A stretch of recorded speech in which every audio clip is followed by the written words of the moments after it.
Vayishlach Yaakov Malachim Lefanav el Eisav Achiv. The pasuk says, Vayishlach Yaakov Malachim Lefanav el Eisav Achiv. To understand this, we begin with the fundamental idea. Yaakov's root is from Shema of Olam HaTikun, whereas Eisav's root is from Olam HaTayu. In Tayu, the Eiders of the Tayu, the lights, are extremely great and intense. The power is so strong that they cannot settle within kalim, within vessels, because the vessels could not contain such intensity. The lights departed upwards, becoming makifim, surrounding transcendent light, while the kalim broke and fell downward. This is the concept of shviras hakelim. Because of this fall, Eisav, as he appears below, is a rasha, but this is only in his revealed fallen state. In his root, in the supernal makifim of Tayu, he actually originates from a very lofty level, higher even than the lights of Tikkun, as will be explained later, and as is discussed in Torah Ohr told us. Now, Yaakov thought that by this point, Eisav had already been refined, elevated back to his root in the lofty makifim of Tayu, before the breaking. Therefore, Vayishlach Yaakov Malachim Lefanav, he sent Malachim before him, meaning literally ahead of his own spiritual level, to a place higher than himself, to Eisav Achiv Seira. Seir here represents Malachim Kadman, the primordial kings of Tayu, the transcendent Makifim. Yaakov's intention was to draw the Makifim of Tayu downward into Tikkun so that the transcendent light would shine within their inner vessels, uniting the two, Makif and Primi, together. Therefore, he instructed the Malachim, Kayustemrin Ladeni Leisav, tell him, Im Lavangarti, what does this mean? Yaakov was informing Eisav that the entire order of Tikkun had already been completed, that the realm of Atzilus had reached full refinement and wholeness. The expression Sher Chamer Tzayin Eved Shivcha refer to all levels and gradations within Atzilus, which Yaakov, embodying Shema, had fully refined and rectified. This is the meaning of Vayhi, I have acquired, meaning all aspects of Atzilus have been clarified through Shema. And how is Yaakov able to accomplish such refinement? Because in Lavan Garti, Lavan Ichsidis is Lavan Alien, the supernal whiteness, the source of the highest flow of divine energy. From that lofty whiteness, Yaakov received the spiritual power to refine and complete the entire structure of Tikkun. Since the work of Tikkun is now complete, it is possible to draw down the Makifim of Tayu. Because if the Kelim are not complete, the Makif cannot rest upon them, as the Zohar states, Leis Birchas Sharia Basar Rekana Ela Basar Shlim. Blessing does not rest in an empty place, only in a complete one. But now, since Tikkun has been completed, the place is shalom, whole, and is therefore worthy of receiving the transcendent makif. This is the meaning of the shlachacha, the eshlacha lahagid ladeni limtzeichein beinach. Yaakov is essentially saying, I'm sending this message to you so that I may find favor in your eyes, meaning that you, Eisav, should shine your transcendent makif light into me, into the world of Tikkun. This is chen, the drawing down of a higher blessing, the revelation of the supernal makif. And why is this fitting? Because, as he already said, which means I have already transformed darkness into light within the world of Tikkun. The refinement is complete. Therefore, the place is now fully ready, and Asar Shlim to receive the superior Makifim from Eisav's root in Tayu. V'yashuvu hamalachim el Yaakov Leimor, Banu el Achicha el Eisav, v'gam Likrasecha v'arba meis ishimei. The Malachim returned to Yaakov with their report. Their message can be understood like this. They were telling him, it is true that because of your own completeness, because you have fully refined the world of Tikkun, you are indeed worthy to receive the Makif of Tayu. Everything on your side is ready, but the obstacle is you. The obstacle comes from Eisav Achicha, from your brother himself. He is still below, still in the state of Shvira, still unrefined. And if Eisav himself remains stuck in that fallen condition, then how can he possibly channel to you the transcendent Makif of Tayu? And the proof that Eisav is still in Shvira is what the Malachim said next. He is coming toward you with 400 men. These 400 men represent the harsh dinim of the Chitzonim, the external forces. They can respond to the tough 400 harsh judgments mentioned in the Id Rabbah, the tough but they dinin kadishin the mishtachin, dinin kashin the mishtachin. In other words, Eisav's entourage is actually a manifestation of the forces of judgment and severity, clear evidence that he remains within the broken world of Tayu, not elevated to his root. Now, where is the source for these 400 men? This is rooted in the mystical origin of the Arba Meya Shekel Kesef that Avraham Avinu gave to Ephron. These 400 shekels represent the Taf Almin Dikisufin, the 400 worlds of yearning that the Tzaddikim will inherit in the world to come. These are sublime lights of Einig Ha'elyon, the supernal delight that flows from Atika Kadisha, which is the level of Keser serving as the mediator between the essence of Ein Seif and the world of Atzilus. Keser, being the bridge between the infinite and creation, is the channel through which these deep, pleasurable lights float to the tzaddikim in the future era. These 400 worlds of longing correspond to the 400 shekels of silver. They are called Eiver la Secher, passing to the trader. Why? Because Keser is called Secher, from the phrase in the Gemara, Schar, circling around. This refers to Makif, the encompassing light that surrounds the entire chain of creation. The Tafam and the Kesufin are over Achicha because they originate even higher than Kesar, from the very essence of the Eisav, and they pass through Kesar, where they then radiate to the Tzadikim in the future. And why were these sublime lights given to Ephron by Avraham? This was part of the cosmic process of Birurim, the refinement of sparks. The lights descended into the realm of Ephron so that, through the eventual process of elevation, they could later be restored with greater blessing. But meanwhile, during the long interim between the descent and refinement, these lofty lights fell extremely low, to the point that they became the source for the 400 men of Eisav. In this state, they became sackcloth, as in the verse, Albish Shamayim Kadus v'Sakosim Kesumim. I clothe the heavens in blackness and make sackcloth their covering. Similarly, Chazal say, the Torah girds itself in sackcloth, meaning that the Chetzenim draw nourishment from this fallen sack-like covering. But in the future, when the Birurim are complete, when Yivula Amabas Lanetzach, death will be swallowed forever, as it says, V'esrucha Tova Avrim in Aretz, then Ephron will return all these 400 shekels of silver to holiness and complete restored perfection. The sublime lights will come back to their source.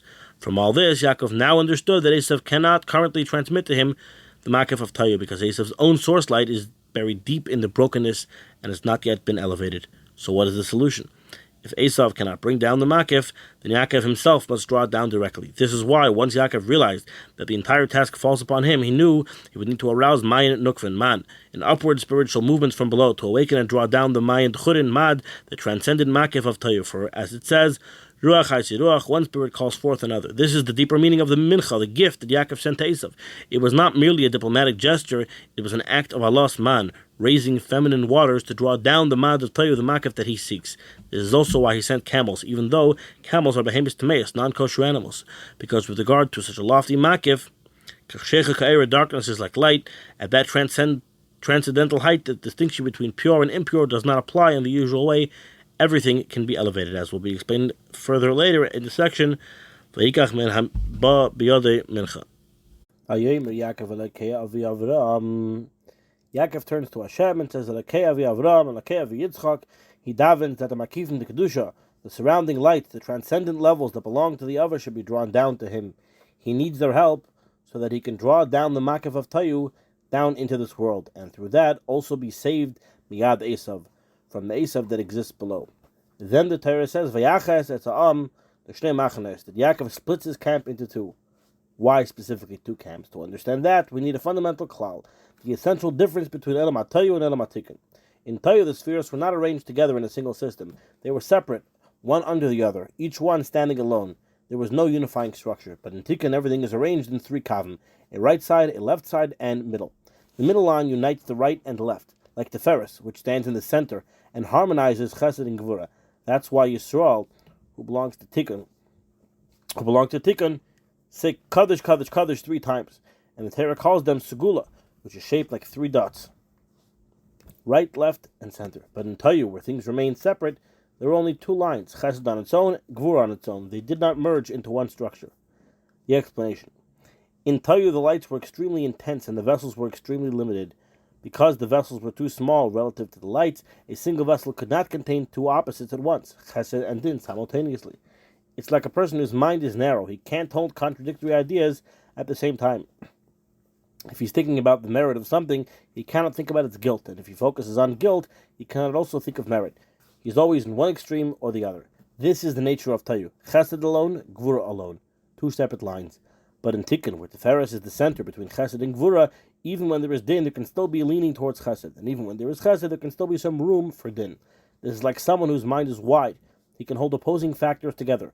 The vessel is broad enough to contain both. Therefore, Tikun is structured as 3 lines, united. Now, in our story, Yaakov wants to draw down the Makif of Tayu, which is beyond all limitation. To do that, he must raise Mayin Nukvin towards that level. Because Ruach, Ruach, one spirit draws down another. The form of arousal from below must match the form of the arousal from above. Since in Tayu there are only 2 lines, Yaakov must make himself resemble that form.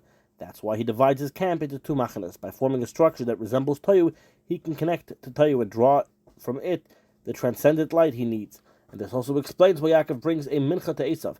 This mincha is his Mayin Nukvin, the offering from below that draws down the Mayin Duchurin from the Makif of Tayu. But this mincha looks nothing like the Karbanos described in the Torah. In the Torah's Karbanos, the animals must be kosher, they must be slaughtered. The main offering is only the chelav and dam, and there are endless halachas and exact qualifications. None of that applies to Yaakov's mincha. His mincha includes non-kosher animals like gemalim, camels, and they are alive, not slaughtered. And many details we would call invalid in karbanis are perfectly fine here. Why? Because the karbanis and Torah come from Olam HaTikun, where everything is measured, refined, limited, and structured. Tikun is our pnimi, light that fits inside vessels. Since the light fits the vessels, that itself shows the light has been reduced, contracted many times. Therefore, Torah, which extends from Tikun, is full of precise rules, limits, and exact forms. But Yaakov is trying to rise to the makav of Tayu. The Mayin Nukfin for Tayu and the Mayin Dchurin drawn down from Tayu operate in a completely different way. Tayu was endless light, so powerful that no vessel can contain it. That's why its lights become Achiv. And the vessels of Eisav, there are no limitations, no restrictions, no disqualifications. That's why Yaakov can send even camels and even non-kosher animals, even alive animals, in the place where he is trying to reach Eisav. Darkness and light are equal. Tuma and Tara do not have the same boundaries. Chazal even say that the Chazer will one day become pure, meaning that in the future, when the Eisav is revealed, and Yivul Amavos Lanetzach, the deepest essence of Hashem will shine openly. Every creature will be elevated. Nothing will be stuck in Tumah forever. So to hear Yaakov lifting Mayin Nukfin toward the Makav of Tayu can elevate even things that are now called Tameh. That's why he includes Gemalim and Nikas, nursing camels. In fact, camels have a very high root spiritually, as we see earlier with Eliezer, who took a Sarag Gemalim loaded with Kol Tov Adainov. This hints to extremely elevated treasures. Kegamul Alai Imay. But this kind of avodah, elevating even the seemingly lowest things toward the makav of Tayu, could only be done by Yaakov before Matan Torah. After Matan Torah, Torah defines the boundaries of Tikkun, and whatever Torah forbids is now absolutely forbidden, cut off, and cannot be elevated. But before Matan Torah, when the world was not yet bound by these halachas, Yaakov could work directly with those raw elements and elevate them to the highest place. Yakam Laila Yikach Shtei Nashav Vayomer es Yabok Yikachem es Nachal. The meaning is that the Yabok represents the unity of Bracha and Kedusha. To understand this, it's written, Be'ever Anar Yoshua V'Seichem Me'elam. The Nar, the river, refers to Bina, as the pasuk says, V'Nar Yotzim Me'edin. The Sherish of the Avos is Me'ever Hanar, meaning from the level of Keser, which is above the river of Bina. But from there, the Avos were drawn downward into the other side of the river, meaning into Zeiran Pin of Atzilas. Yaakov, who wanted to draw down the makav of Tayu, which is higher than Atzilus, needed first to cross that river. That's the meaning of Vayaveres Maver Yabok. This level of Yabok, the unity of Bracha and Kedusha, is still within the dimension of Nar, Bina, to which all divine flow and unifications are drawn down as V'Nar Yetzim Eidin Lahashkes as Hagan. But once Yaakov crossed the river and reached the level above that river of Bina, from there he was not far from the makav of Tayu, the primordial light before Atzilus. That's why it says Vayave Es Shaloi, everything he had refined, he elevated up to that place. But he himself remained below. As the pasuk says, V'yavos Yaakov levadei. He did this because he wanted to refine Eisav, remained in the state of Shvira, the broken vessels, as the Malachim had informed him. And this is the meaning of Vayavik Ish Imay, the wrestling. Now, to understand the whole purpose of Yaakov drawing the makif of Tayu into the world of Tikkun, we can also understand this in Avodah. Yaakov represents Teferes, which harmonizes two opposites, Chesed and Gvura. The beauty of Teferes comes specifically from the blending of multiple colors. In spiritual terms, it is the revelation of the Ein Sof light specifically through the middle line. So Yaakov wanted to unite the Makav of Tayu with the Arpnimi of Tikkun, two opposites. So they would join together, which would allow a greater revelation of Ein Sof. There are two fundamental modes of Hashem. One, a fiery, overwhelming love, Avarabba, a burning urge to escape the body, to break free from the wick and rise upward. The heart cannot contain such intensity. Two, a more measured, settled, spileless that the heart can contain, drawing godliness downward specifically into the Kalim of Torah and Mitzvahs. These are the two movements of Ratzei and Shev. In the world of Torah, the lights were in the mode of Ratzei only. That caused the lights to flee the vessels, just like Avarabba wants to leave the body. But Tikkun is the mode of Shuv, which is the world of Torah and Mitzvahs, where one must remain in the body and draw down the infinite light into structured vessels. This difference is also seen in the four sages who entered the Pardes. Benazai looked and died because he was in pure Ratzei, not wanting to enter into the world of Shuv. He didn't want to marry. He said, the world can be sustained by others. So when he perceived the higher light, his soul tore away from his body. Aza kamavas ava. But that's not the way of Torah, which is the path of Tikkun, l'shavas yitzara, and balkon chat tachai. Rabbi Akiva, who was from the world of Tikkun, entered in peace and exited in peace. His Maya Nukfin and Maya Nchurin, his Ratzei and Shuv were in correct measure. And Azai, rooted in Tayu, had two lines without proper balance, like Vayachatz, the Shnei Machnes, so the Ratzei overpowered and he died. Rabbi Akiva, because he embodied Tikkun, became the root of all Torah Shabbat Peh. Stam Mishnah is Rabbi Meir. Stam Sefra is Rabbi Yehuda. The Kula Aliba de Rabbi Akiva. Torah itself is Tikkun, containing both opposites. Fire and law together. So it was revealed specifically through Rabbi Akiva. Now we can understand Yaakov's intent to unite the Makav of Tayu with the Kalim of Tikkun, meaning Ratzi and Shuv must always be blended according to the measure of Ratzi. So must be the Shuv, the fiery longing to break free, yet immediately follow by returning to bring the Eisav downward through mitzvahs. This is the union of Makav of Tayu with the structured vessels of Tikkun. This is why it says by Yaakov, the Zer says Arami Maya Legav Chamer. Wine represents Ratzi, Gvura, fiery ascent. Yaakov represents Mayim Shuv, drawing downward. So V'yavil the two tastes, wine and water, became blended. That's why Yaakov is called Shlimu Dava, and he's the perfect one of the patriarchs. Avraham, pure chesed, had Yishmael merchant, because without blending, the chesed expands too far. Yitzchak, pure gvura. But Yaakov is the full harmony, Ratzi and Shuv together. Then it says, Yikach Baba Yadi Mincha Eisav Achiv. All korbanos are called Mincha, as we see with Hevel, the Yisha Hashem el Hevel Minchasai. Even though Hevel brought animals, not flour, Torah works with Klal Prat. Mincha can be a general term for all offerings. The way Tefillah in general is called Mincha, though Mincha is also a specific prayer. To understand Mincha, it is known that Ani Hashem Lo Shanisi, he does not change and is not within the category of worlds, and yet all existence is from him. But this is only through a radiance. And even that radiance, if it is not diminished to many levels of Ishtaushlos, through chains of further and further diminished light, the worlds would not be able to receive their vitality, and everything that descends and extends downward level after level is only a radiance of what was above it. And all the countless levels in the great hierarchy of worlds, all the ascents and the descents, all of it is nothing more than degrees of this radiance, whether abundant or minimal. And within this system, there are many levels, one above the other, like the world to come, the resurrection of the dead, the seventh millennium, which is a day of entirely Shabbos and rest for everlasting life. Each one elevation after an elevation, it all still only within radiance, not essence. Now, there are two kinds of ashtaushlos, two kinds of downward extension. One, the internal kind. Light becomes enclosed within vessels, its revelation measured according to what the vessel can contain. Two, the makav kind, a surrounding light, not limited or enclosed by any vessel. This can be understood by our own avodas of tefillah. When love comes from contemplation, when a person meditates that Hashem is his very life and the source of all worlds, the soul develops a yearning love only to the degree that its natural temperament can handle. This is love within vessels. But when the love arises from placing the heart, from deeply sensing in the inner depths of the heart that Ani Hashem Lo Yishani, Hashem have not changed, that his essence utterly transcends worlds, then the soul feels its infinite distance, having descended into a fragmented world. From that, the love becomes overwhelmingly intense, more than the soul can handle, until it cannot contain the fire. This is the level of B'chol Meidacha with exceeding force. Now, the pasuk says the face of a lion to the right, the face of an ox to the left. The ox face is lower than the lion face in the supernal chariot, in the Merkava. The lion is associated with fiery gvura, the ox with lower level energy. Yet here, down here in this world, the opposite is true. The ox is the kosher animal, the lion is not kosher. Why? Because the higher something is, the less it can descend and be enclosed in a vessel down here. The lion, which is a powerful gvura energy, gibur kari, overflowing intensity, cannot reveal its holiness below in a vessel that can be integrated into Kedusha, like a kosher animal. It can only descend by falling through the shattering and scattering of sparks into the three completely impure klippas. That fallen energy becomes the lion in a non-kosher animal, receiving life from the fallen sparks of the holy lion, but not as a holy revelation to orderly descent.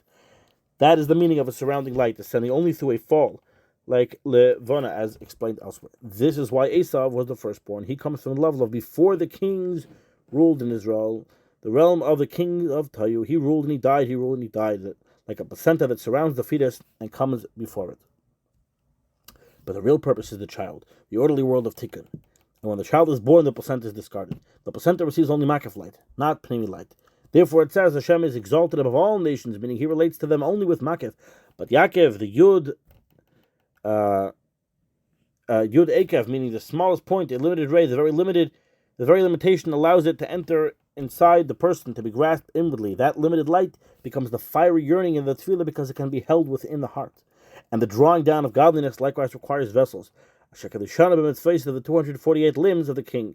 In the days of the Yavos before Torah was given, their service had to be through other methods, like wells and rods, but the nations, the non-Jewish world, receives only from makaf. They cannot internalize it and therefore remain separate, even though they call him Elokei, the God of gods. Korbanos are the elevation of Mayin Nukvin, an offering that rises like a pleasing aroma. Just as a scent revives and awakens the soul, so their korban elevates the lower worlds upward, producing a pleasantness above, meaning it draws down the divine presence into revelation within the person. And the idea is this: when one brings a king something completely new, something surprising, it turns the king's attention toward the petitioner, even if the petition is small and insignificant compared to the king's stature, like a bird that speaks. Humans speak with far greater intelligence, but because the bird speaking is a novelty, it awakens the heart of kings. So too, the elevation of my nukvin must come specifically from the avodah of souls and bodies below. Even though angels stand in awe, never ceasing to declare holy for thousands of years, their service is constant without newness. Their delight and understanding are immense, but not new. While down here, the human being is full of distractions, foreign thoughts, a love that flares and fades, constantly interrupted. Yet, that is the novelty, that a being sustained by food and drink can rise to love Hashem, and that is what draws the essence downward. And a person who doesn't eat for 3 days becomes weak, and he no longer has full strength for deeper speech, along with all the other limitations that depend on the body, like protection from the cold and so on. The power of speech down here, whose vitality comes from physical things, this itself is extremely precious before Hashem, like the mashal of the little bird mentioned before. And the same is true with all karbanos, sheep and goats, because they come from the levels of biyah, bri yitzir asiyah, and therefore, when they rise upward, they are something new, something that is not seen in the higher worlds, and because of that, they are the ones that raise Maya Nukvin, and that is why they're called Mincha. Mincha is the Reshatevis for Maya Nukvin. Man. The letter Ches hints to Chachma, and to the Mazel of Noite Ches, the flow of kindness, and it influences the Hey, which is Behei Baram, the level of Knesset Yisrael. And the word Mincha also comes from the idea of Nichayach, pleasing. And in the future it says, Oz Epech Al Am Sof Brura, Hashem will transform the nations to one clear language. As David Melech says, Hidivam Maliloisif, inform his deeds among the nations. And it also says, Havel Hashem Mishpachas Am and Vayomer Vagayim. To understand this, we need to ask, why are we talking about the nations at all? The idea is all Birurim come from the level of Amim, the nations, because that is where the 288 sparks fell. And the purification happens to the level of Levanav, frankincense, the Makif, the surrounding light above them, which becomes clarified and elevated to holiness. And through this, Eisav will be restored to his high root before the king. The king is true place in the world of Tayu, but before the king is true place in the world of Tayu, but in holiness, because Yaakov is Yud Ekev, a level of Pnimius, the inner dimension, the world of Tikkun, the level of Shema.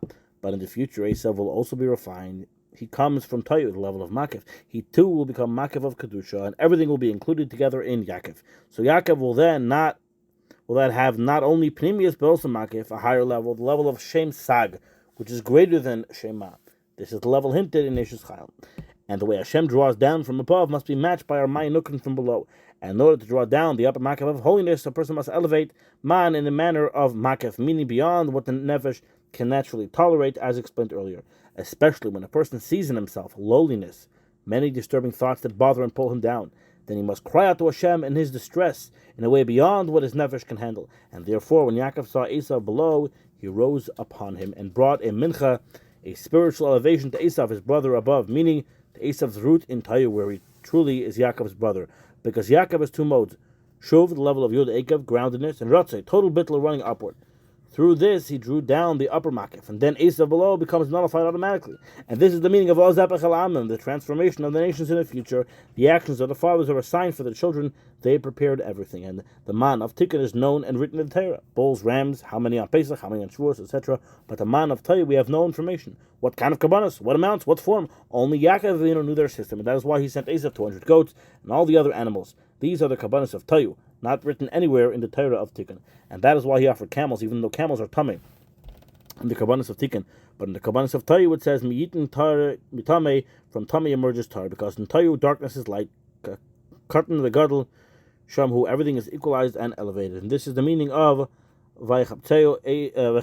Eisav hugged Yaakov. In general, male hugs, as it says, the Mashpia surrounds the Makabel from all sides to lift him up. This is because Esav's root is Makav of Tayu. But how does one reach that hug? First, Vuhu Arvelef name, Yaakov himself passed before them. The level of Hu. Then Vayishtachu Arza Sheva Pam, he bowed 7 times. The level of Nefesh, gathering fallen sparks. Until Gishtei Ad Achiv, he approached his brother, meaning he located and lifted the good within Eisav, the Levanav, the Makif, that makes him truly a brother to Yaakov, since both Makav and Pnimi derive from one place. Then Vayoretz Eisav, Likrasecha Eisav, the spiritual power beyond the physical Eisav, ran from below to above toward Yaakov, like the flames of small candles that rush toward a great torch when brought close. And once the good was purified, we have the Vaychabkeu again. from above downward, the upper Makif entering into Yaakov. Thus, all levels become included in Yaakov. And then, Vayishiku, he kissed him, and the dots above the word hint to the level of the Kudus, Chachma, because in the Shviras HaKelim, Chachma departed. And now through the bitter it returns and is revealed. And afterwards, Yivku, they cried. Crying can come from great joy or deep bitterness. Tears are created when the tightening of the brain pushes out the excess moisture as tears. When the joy is intense, as the Torah says about the Rabbi Achiv, whose eyes have overflowed, this comes from the expansion of life force.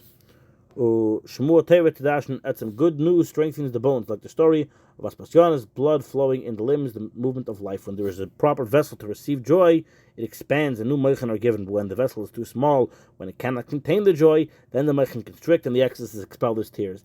And this happened with Yaakov and Eisav as well. There was a revelation of Keser, an extremely high light, tremendous closeness between what has fallen very low, Eisav, and what was very high, Yaakov, from the time of Shviras HaKelim. Like two brothers who haven't seen each other for years, since the time of the great fragmentation, finally reunited. And thus, concerning the future, it says, with crying they will come, because it is precisely through this crying caused by the revelation of the very high levels they will be brought the sachanunim with supplications al Nachal mayim to streams of water. This whole battle is the struggle of the Satan, the Sitra Achra, opposing holiness, like the pasuk Milchama Hashem ba'Amalek, a war of Hashem against Amalek. And as explained in the Pardes, when the angel touched the Kaf Yarech of Yaakov, he damaged the place of Nevuah until Shmuel came and repaired the trait of Netzach, as it says, the Gam Netzach Yisrael lo Yishaker. But we have to understand, how is it even possible for the Satan to fight holiness? His entire life force comes from holiness, like Avraham, from whom emerged Yishmael, the leftovers of Chesed. And in the future, once everything is refined, it says, the spirit of impurity will be removed.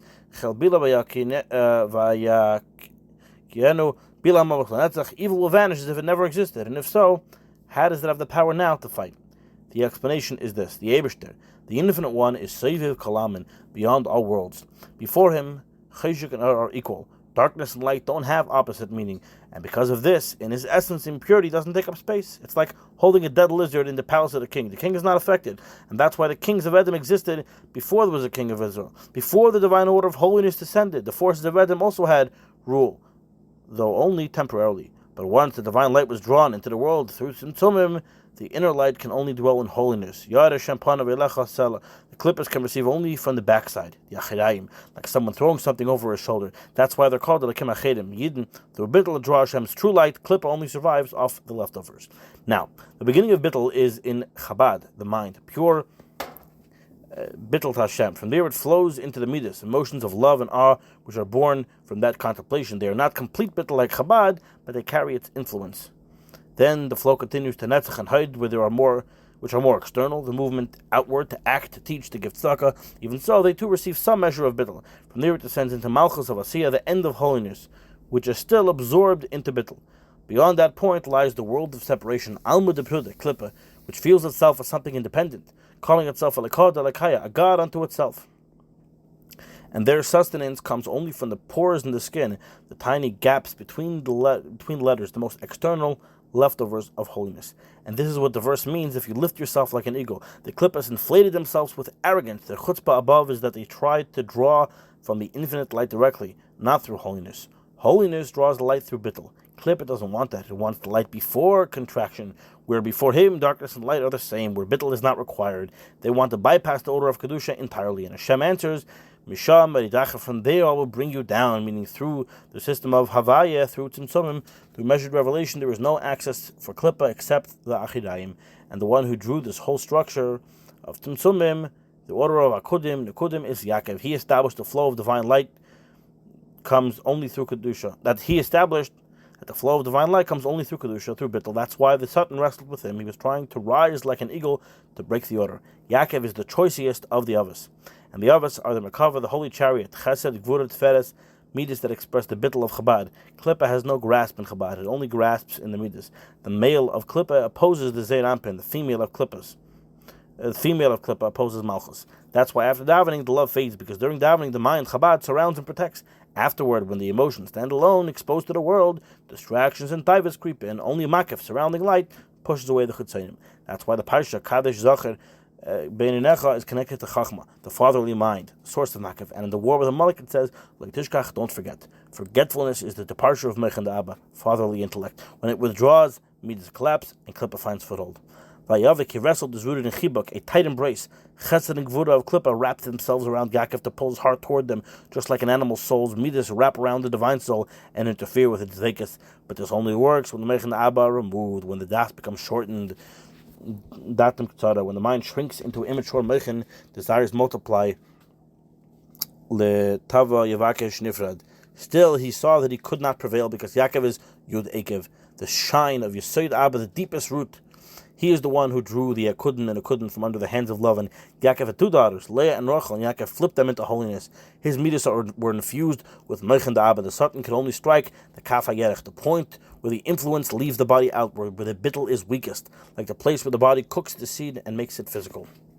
The Satan thought Yaakov was merely the chariot of Chesed Gvura Tiferes, not realizing his true root. His foundation is in holy mountains, Chachmei La, the Mechan of remembrance, the Yesod of Abba. This whole war is a clash between the male side of Klippa and the Zeir Anpin of holiness, and similarly there is a battle between the female side of Klippa and Malchus of Kedusha.